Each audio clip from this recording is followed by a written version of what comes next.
Hello and welcome back to Lorcana Villain. My name is Baker, and today we're going to be reviewing all of the Amethyst cards from the upcoming Lorcana set, Shimmering Skies. So far we've done Amber, we've done Sapphire. If you've not already seen them, feel free to check them out. They'll be linked down below, but of course if they're all out at this point, do them in whatever order you so choose. Look at this! Look at this! I could cry. I could cry. I think this is now my new favourite thing. Some people were around the channel for when Jafar was released, the Enchanted Jafar, and that one kind of blew my mind and became my favourite thing. And this is all the way up there with that. I don't know which one I prefer. Do I need to choose? Can I have both? I still don't have that Enchanted Jafar, by the way. One day, but I am absolutely in love with this. Absolutely adore the enchanters that we've seen so far for this set. And yeah, this is absolutely the chase for me. There's also the Badanon, the location for villains, which obviously I have a soft spot for, and that would be cool to get. But look at this! This is amazing. Anyway, we're gonna jump into the card reviews. A shout out to the channel sponsors, Cardmarket. If you're looking for Lorcana singles at competitive rates, check out Cardmarket for very competitive rates. There you go, double competitive rates you get at Cardmarket. But let's jump straight in and look at all of the Amethyst cards. Alright, we're going from low cost to high cost. Let's jump straight in with Cogsworth, a Luminary Watchman. Wonderful art, 1 cost inkable, 1/1 quest for 1, and time to move it. When you play this character, chosen character gains Rush this turn. So, Rush is obviously a very powerful ability. We have this effect on 2 action cards. One in Amethyst is Swing into Action, which we got in Ursa's Return, which is a 1 cost inkable action, chosen character gets Rush. And in Ruby from Chapter 1, we had Cut to the Chase, which are obviously cool, and like sometimes you'll prefer to be using actions if your deck is built that way, but the vast majority of decks, vast majority of time, would much rather have this on a body who can then be there to be questing, or to be protection for things like Tremaine and Bee King, or just something that we can bounce back to our hand with that bounce package. So yeah, I think this ability on a character is pretty good. Obviously in Amethyst, you already have access to Fox. If you're playing with Ruby, then you also have access to Maui. So I'm not sure how often you really need this, per se.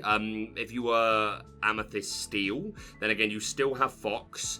Maybe there's a need for this for a response. It's a cool effect. I unfortunately don't think it's good enough right now. Maybe his time will come, and if there's... to be fair, this is a cheap shift target for the Sapphire Cogsworth, so if you're playing some Blurple and you decide that you want to shift that Cogsworth, to be fair, that alone may end up becoming a thing at some point. I don't expect it to immediately break the meta.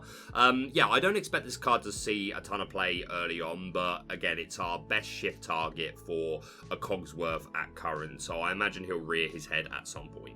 Next up, we've got Retrosphere, 1 cost inkable item, an extract of Amethyst. Pay 2, banish this item, return chosen character, item, or location with cost 3 or less to their player's hand. So Amethyst already has a couple of abilities like this, and there's a couple more to talk about in this set of reviews that are bouncing characters, specifically 3 or less. And we've had stuff like that in the past. There's a Floodborn Pinocchio that does, I think, nearly identical. It might not be locations as well. I think it's character or item. And then things like Befuddle. But yeah, the thing that's interesting potentially about this is, well, for a start, it's item interaction, which Amethyst doesn't tend to have a lot of. And there is an emerald item coming out in Shimmering Skies, Prince John's Mirror, which looks like it's going to be potentially very annoying for Ruby Amethyst decks.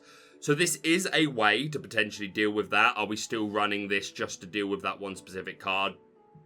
Not necessarily, / probably not. But if items 3 cost or less ever do get out of hand, then this is something that we could turn to. Concerning locations, the only one we really concern ourselves about at the moment is Queen's Castle, which is obviously a 4 cost. But as time goes on, if we start to see more 2 or 3 cost locations that are hard for the deck to deal with, and are just generating a lot of pressure, whether in lore or just whatever its ability is, then maybe this is something we need to use just to get the tempo back a little bit. I mean, of course, you're losing this card and you're just bouncing a card back to them, so you're losing card count, but you may need to just for the sake, like the board state of the game, if this location's got to go and it's stopping you doing things or it's drawing them cards, whatever. Like if we need it, we have it here. So I think this is a might see play. It depends how out of hand 3 or less cost items become, and of course, like the fact that it's diverse and it can also be characters. So you'll more often than not at least have a target for this, maybe just to upset their tempo. It's kind of expensive, especially if you do it in one. You pay one to put it down and then an extra 2. But maybe it's necessary. I'm going to say it might see play if it's needed as a meta response. Next up should be this Maleficent, but I feel like we should jump to this 8-cost Maleficent because the ability is, there's synergy with other cards named Maleficent. So she's an 8-cost uninkable 7/7 quest for 2, she's shift 6, and everyone listen. When you play this character, for each character named Maleficent you have in play, return a chosen opposing character, item, or location of cost 3 or less to their player's hand. So everything I just said there about the item that we looked at basically is this exact same effect, except you could do this potentially multiple times depending on the amount of Maleficents. There are a lot of Maleficents in the game already. There's a 1-drop biding her time. We just had a brief look at a 2-drop a moment ago, which quests for 2. There's obviously the Maleficent Sorceress, and there's a 5-drop. There's a couple more that I'm not remembering off the top of my head, but there's a lot of Maleficents. I still don't think this is very good. Okay, say you do have a lot of Maleficents on board, you can't always guarantee that there's going to be enough opposing targets on the board that fit this 3 or less. Don't get me wrong, like we just looked at the 1-cost item and I was like, well, maybe we need this early just to send the Prince John's mirror back to their hand or whatever annoying item might come along. But yeah, I don't think this is consistently going to be useful enough. 7/7 quest for 2 is a great stat line, don't get me wrong, but it's still way too expensive. It's not going to be a consistent enough effect, so it's just not going to be worth it. Just to do them all together, there's also this 3-cost Maleficent, Vexed Partygoer, love it. 3-cost inkable, 0/4, quest for 2, and what an awkward situation. Whenever this character quests, you may choose and discard a card to return chosen character, item, or location with cost 3 or less to their player's hand. So, like, this is becoming a common ability. We've got a few cards that are doing things similar to this.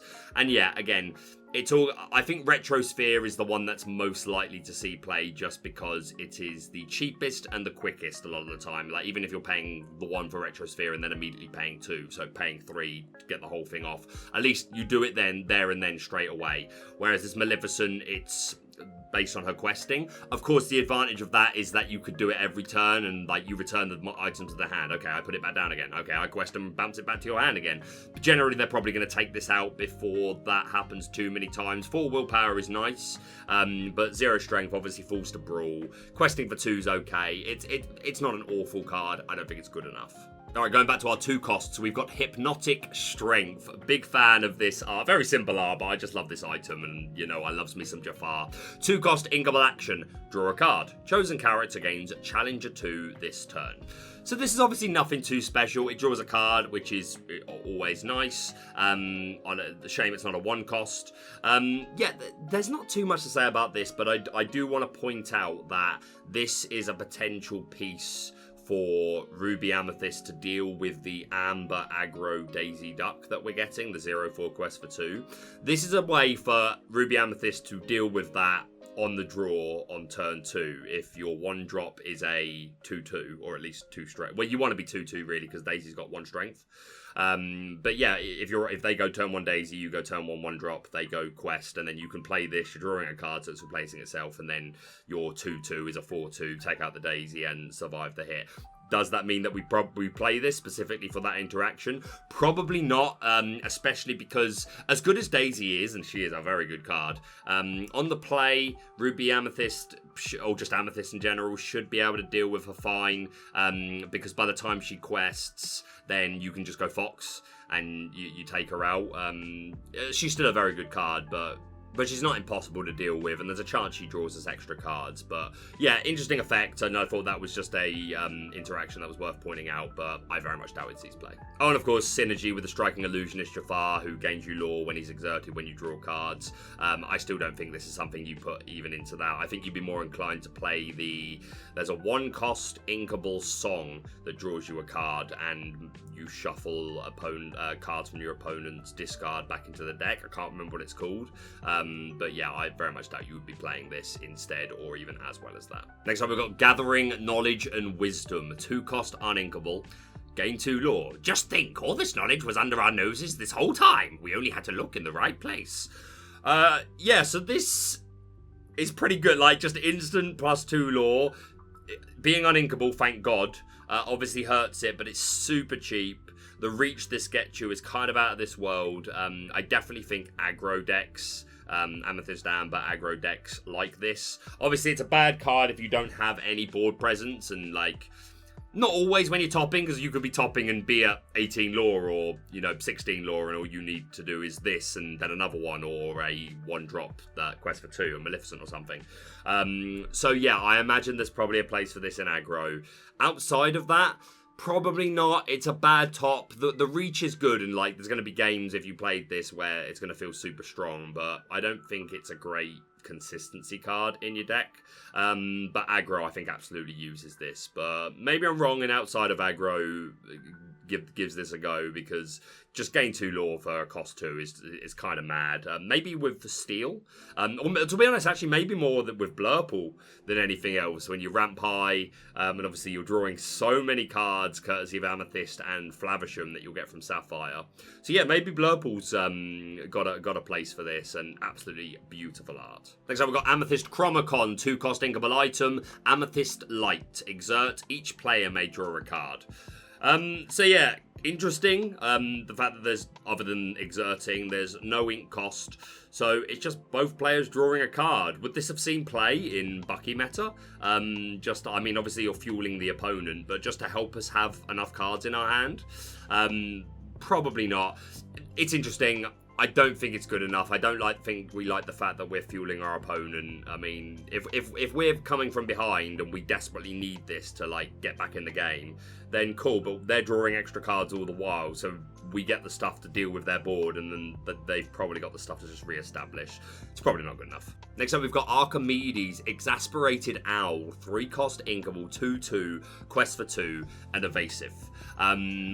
This should have been mini. We should have got this when we got mini. Rise of the Floodborn, I'm pretty sure. Yeah, Rise of the Floodborn. We should have got this before mini. I believe it to be true, and now we should be getting mini. But yeah, obviously, mini was very powerful in her day, but the fact that she had the willpower it made all the difference. Like, there are so fewer evasive characters that can hit for 3, sorry. So in her time, she was very much a good ad. This, as well as being taken out by Brawl, is taken out by Teeth and Ambitions, Baboom, all that sort of stuff. So, unfortunately, I don't think it's his time. However, we will jump to the other Archimedes, our Floodborn Electrified Owl. I love this art, and the Enchanted for this as well is absolutely stunning. 5-cost inkable, 1/4, quest for 2, shift 3, evasive, and challenger 3. So yeah, if you ever decided you want to play this, that is a shift target, but there is also a 1-drop 2/2 Archimedes, which I imagine more often than not would be the way you would go if you decided you did want to play this Floodborn. But is this Floodborn any good? So Challenger 3, making it an evasive that hits for 4 is pretty cool. Like, majority of evasives that people will play, I don't think many of them are going to have above 4 strength, so it's really nice as an answer. And I mean, hey, if an Amethyst deck is ever at a point where it wants its 1-drop to be a 2/2, not necessarily for a Floodborn line, but just so that it can answer the meta, and that's just the stat line that makes the most sense at the time, then this could be a nice surprise card as you play the Archimedes, and this could be a nice surprise card as an ad, or even just the mind games. If you put down the 1-drop Archimedes, maybe they don't use their evasive characters and they make the read that this could be something that you have. Obviously, that's going to depend on the meta. Like, people would have to start actually playing this for players to fear that it might be something in players' decks. Unfortunately, it's removed by Brawl, but again, it's a shift on 3 into a 5-drop, so maybe if you're paired with Steel, then this is a Floodborn line. But even Amethyst Steel decks, a lot of the ones I've looked at, they're not even running Robin Hood. They might be running the 1-drop just to be a 1-drop, and again for the mind games. But a lot of them aren't even running the Floodborn, and I feel like you would run that before you ran this. So yeah, he's cool. He's probably going to be very good in limited. I just think he's outclassed. Next up, we've got Gale, Wind Spirit, 3-cost inkable, 1/2, quest for 2, and Reoccurring Gust. When this character is banished in a challenge, return this card to your hand. So we have a Hey in Amethyst, who is very similar to this, returns to your hand when banished. There's also Pua from Into the Inklands, I want to say, but when he's banished, he is returned to the deck. But the the positive of Poor is it's just banished in any way, even if it's with a action or whatever.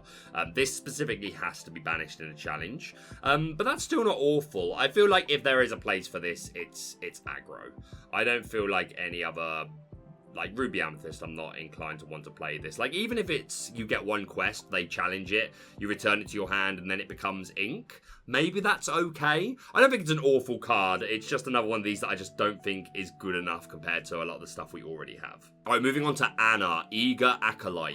3-cost, uninkable, 1/3, quest for 1, and growing powers. When you play this character, each opponent chooses and exerts one of their ready characters.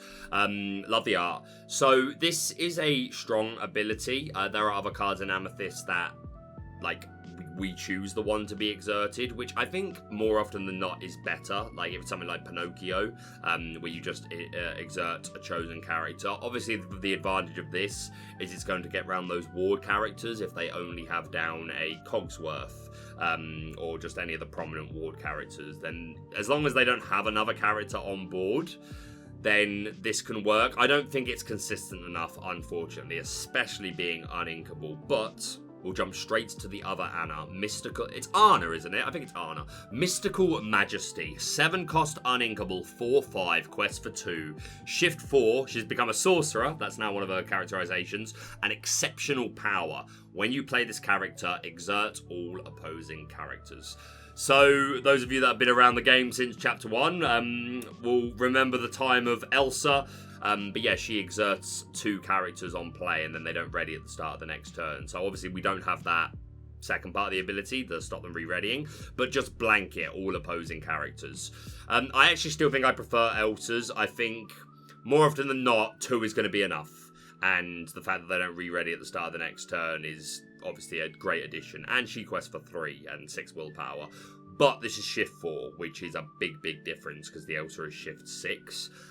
So being able to get this down on turn 4 and immediately do this could be super strong, especially if you've spent turns 1, 2, and 3 playing characters. Obviously, the Anna's got to come down at some point, and unfortunately, the only way we can... Oh, no, not the only way. The shift targets for this are the Anna that we just looked at a moment ago, and then we also have a 4-cost inkable from Chapter 1, 2/4 quest for 2. When you play this character, if you have an Elsa in play, choose an opposing character. The chosen character doesn't ready at the start of the next turn. So this could be an option. Unfortunately, she falls to Brawl. But yeah, then you're never getting the shift off on turn 4. And then Sapphire has a couple of Annas.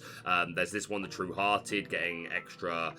when she quests, you give your other heroes extra lore. But again, 4 costs, so we can't do it as soon as we'd like. But Sapphire does have Anna Braving the Storm. 2-cost inkable, 1/4, quest for 1, and I was born ready. If you have another hero character in play, this character gets +1 lore. So this Sapphire Anna and this 3-cost uninkable Anna are the only ways that we would be able to shift the Floodborn on 4. Maybe we don't need to do it on 4 and we play the other Annas that are cost 4 and we just do this at a later turn. That's perfectly fine. But doing it on 4 is super strong. Less likely they're going to have answers to you. It's out of the range of Medusa, it's out of Brawl, it's out of Fox. And also just the option to sing potential 7-cost songs. There's not a lot. Obviously, Be Prepared is the main one that comes to mind. If you are with Sapphire, there's Treasures Untold, Look at This Family, Blast from Your Past, which I kind of rate. But even like lower cost songs, if you just want to sing Whole New World, Along Came Zeus, there are a few things, even just a Friends on the Other Side or Be King Undisputed, but more often than not you're probably just questing or challenging. But yeah, strong card. I still think I prefer Elsa, but if the singing 7-cost songs becomes more relevant over time, which it's bound to, then this could be something that you could consider as your shift line. And yeah, this exceptional power is very strong, and I especially like that you don't have to shift her to use it. So like if there is like a stalemated board, 3 characters each, and you throw this down and you can clear, and that's going to feel quite strong. She is uninkable. I like her. I think she's in the might see play, but definitely in like there'll be some fun decks that we utilize her. Away, away. I love this song from Moana. We've got We Know the Way. 3-cost inkable. Super interesting effect. Shuffle chosen card from your discard into your deck. Reveal the top card of your deck. If it has the same name as the chosen character, you may play the revealed card for free. Otherwise, put it into your hand. So yeah, this is potentially very strong in the right deck. So obviously if you are running something with a lot of characters of the same name, the Maleficent, Magic Broom is probably the most popular one, where you're going to potentially have a lot of characters of the same name. But again, as time goes on, there's going to be more decks that will be playing more cards that have the same name. So this potentially gets better and better, and I really love the fact that even if the card you draw off the top isn't something that shares the name, then you still at least get to put it in your hand. But if you play it for free, I mean, like, free Maleficent Dragon, like shuffle in your 3-cost Amethyst and get the red one, probably not going to happen consistently. But again, as time goes on, I think there's some real combos that could be opened up with this, and some real, like, saucy plays.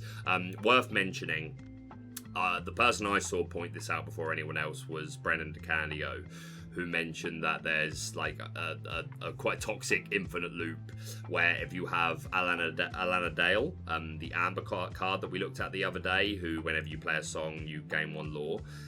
If you have no cards in your deck, you have Alana Dale on the field, on the board. You play We Know the Way on a copy of We Know the Way that you have in your discard. Shuffle it in. It's the only card. Again, you've got to have no decks. This is hard to achieve. But yeah, you shuffle it in, you draw, and you get to play it for free. And let this keep cycling. Alana Dale is gaining lore every time. It's not going to happen very much, if at all. But it's a slippery slope. But yeah, like this, it doesn't seem to play now. But this is one of those cards that just gets stronger and stronger as we just get more of a card pool. So yeah, love it. Next up, we've got Magical Age. You got some power in your corner now. I love this art. This is absolutely top tier.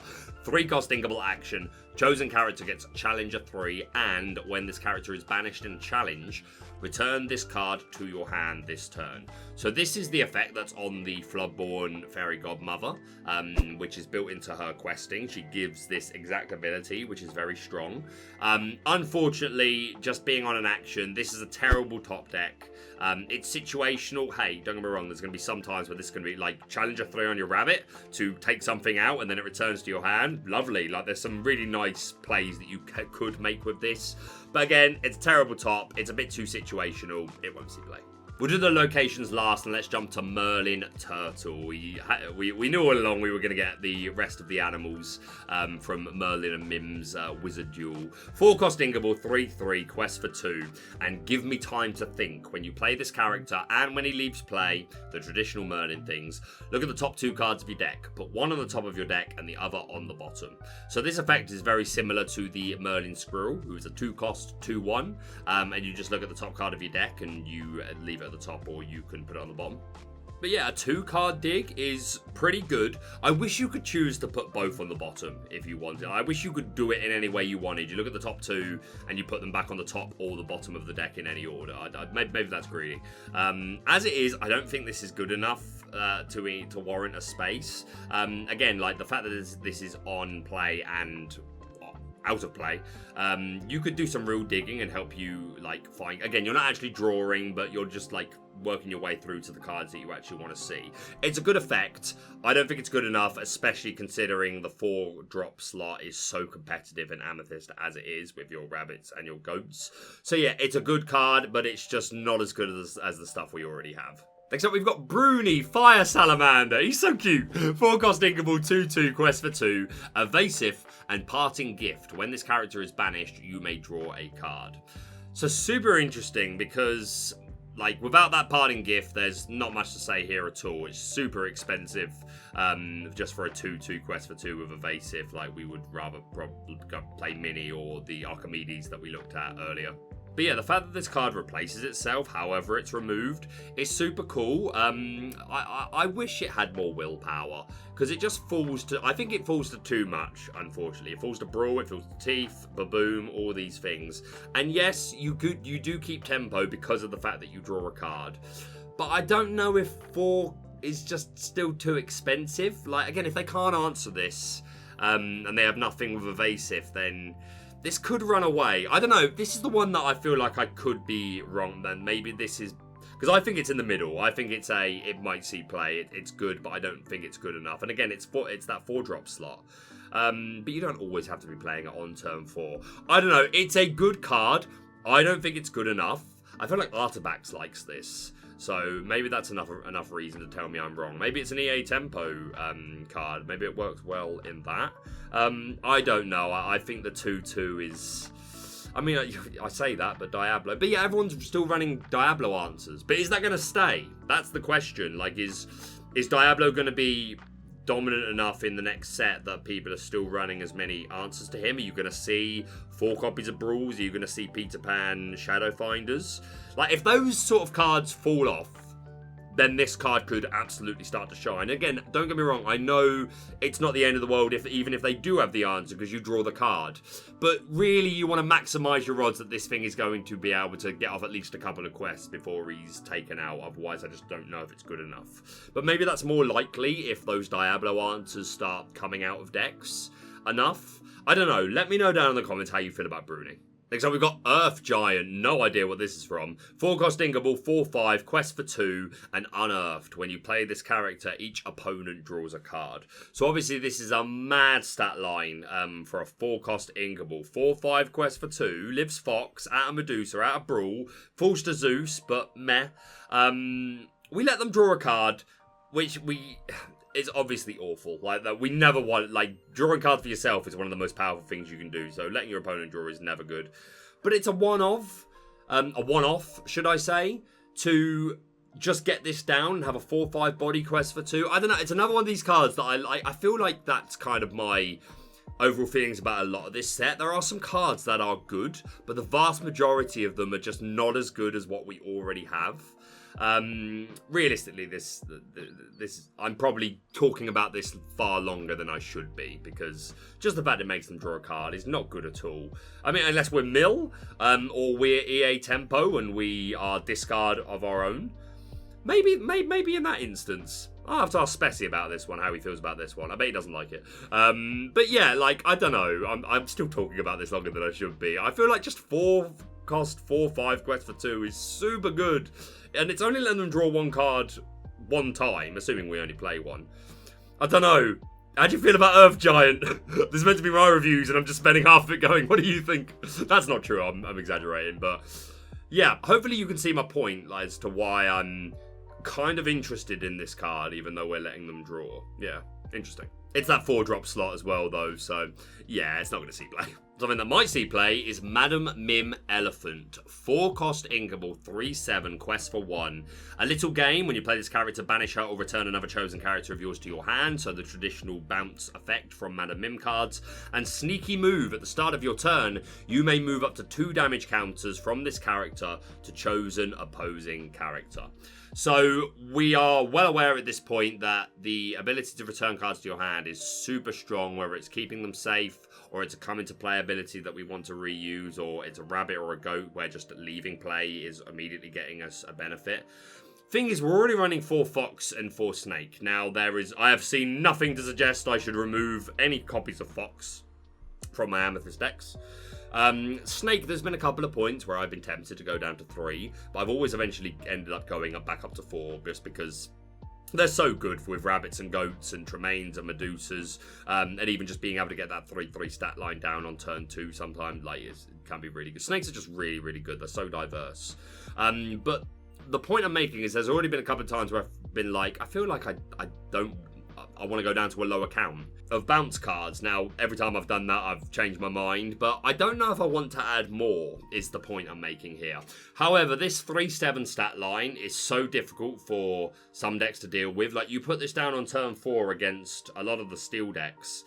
What are they doing? This is so hard to get over, and again, if they're chipping away at it, then the sneaky move, letting us heal and doing 2 chip damage to the opponent each turn. Like, they have to one-shot this, really. Not all the time, but a lot of the time. Lives Maui as well. Yeah, this is so difficult to remove. I feel like maybe it's a 1 or 2 of, like, I don't think this is 3 or 4s, like snakes and foxes. But a 1 or 2 of these, like, are something that you can ink when it's not relevant.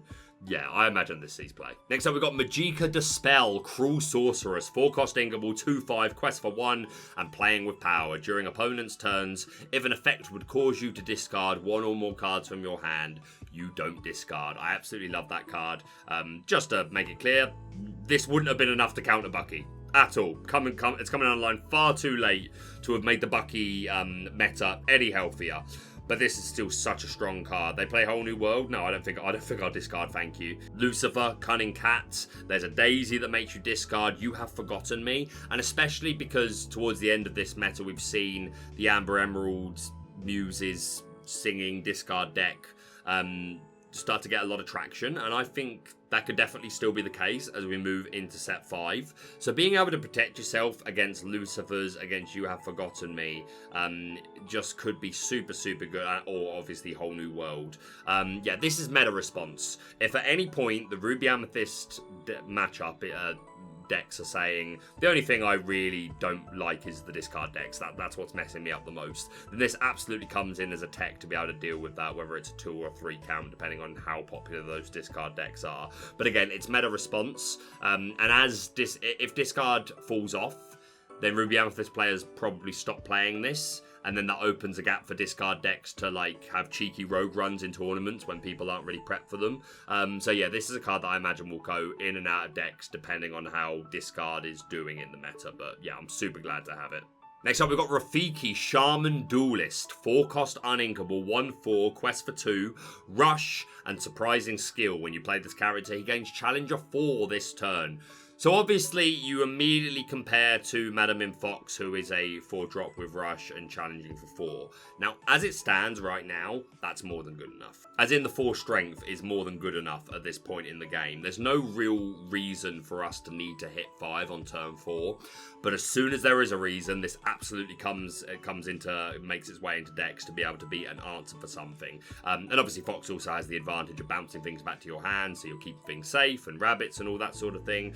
But you can bounce this back to your hand as well. Like, I think this is a lot better than I've seen people give it credit. Like, questing for 2, obviously it would fall to a brawl or something like that, but it's probably already gotten its value. Like, and a lot of the time when you come down, when you challenge, just surviving the hit, Madame Fox doesn't always survive the hit with only that 3 willpower, but this 4 willpower I think will make a big difference a lot of the time so that Rafiki could survive, and then that demands them to either use a baboom, a brawl, or at least be challenging into us, which they're probably not getting taken out in return because of us now only having 1 strength. But I still really, really like this card, and I love the idea of you putting this down on 4 and then just bouncing it back to your hand. Like, it's something that you can bounce back to your hand, and then you've like, okay, I've got a rush character that can hit for 5, but I don't have to have another character on board to work with the Madame Fox. I don't know, Fox obviously is far, far better than this, but I think they're very different, and I think they will be used to answer different threats in the meta. Right now, I don't think it's going to see play, but as soon as it's really important for us to see to hit 5, then I think this comes into decks. Like, obviously being uninkable hurts it, because I think it's a really, really strong card. So yeah, when the time is right, you will see this. Next up, we've got King of Hearts, Monarch of Wonderland. 4-cost inkable, 1/4. This art is beautiful. We've got the Painting the Roses red art in the top right, and then this is the other side of the, like, the Card Soldiers card we've got, that we're seeing it from the other POV.